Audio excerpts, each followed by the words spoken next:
Hello hi how are you? I'm fine. ఈరోజు blouse cut చేయబోతున్నానండి. First lining ఏమంచి తడిపేసుకొని ఐరన్ పెట్టుకోవాలండి. ఐరన్ పెట్టుకుంటే నీట్గా మనం కటింగ్ స్టిచ్చింగ్ అవి బాగుంటాయండి. ఫస్ట్ అది ఒక టిప్ అనుకోండి. నెక్స్ట్ ఇప్పుడు ఏ కొలత కొలుస్తున్నానంటే ఇదిగోండి, ఇక్కడ ఈ పట్టి ఇలా వదిలి ఇక్కడ నుంచి ఇలాగ ఏ బ్లౌజ్ కస్టమర్ మనకి ఇచ్చినా ఇలా కొలుచుకోవాలండి. నాకైతే ఇదిగోండి 34 సైజ్ అనేది. ఇది వదిలేసి ఇలా పట్టుకొని ఇక్కడ చూసుకోండి, ఇదిగోండి 34 సైజ్ అనమాట. 34ని బై 4 చేయాలండి. 4 చేస్తే ఇదిగోండి టేప్తో చూపిస్తాను. 34ని 34 దగ్గర టేప్ ఇలా పెట్టుకొని 17 వచ్చింది. ఇక్కడ 17ని మళ్ళీ ఇలా ఫోల్డ్ చేస్తే 8.5 వచ్చిందండి. ఇదిగోండి 8.5కి ఇక్కడ ఇలా మార్క్ చేసుకోవాలండి. ఫస్ట్ క్రాస్ వచ్చిందేమో ఇక్కడ ఒక లైన్ డ్రా చేసుకోవాలండి. లైన్ డ్రా చేసుకొని ఇలా కట్ చేసి తీసేసి,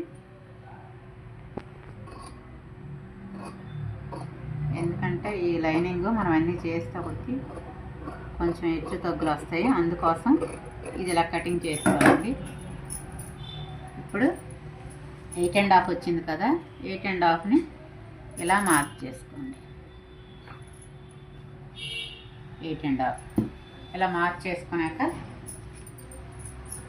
మొత్తం 8.5కి 8.5 వచ్చింది.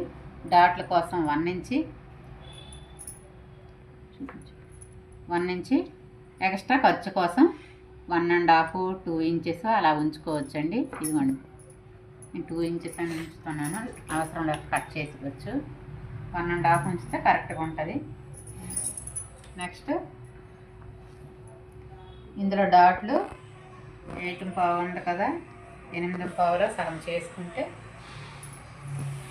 ఇక్కడికి 8.5 వచ్చింది కదా.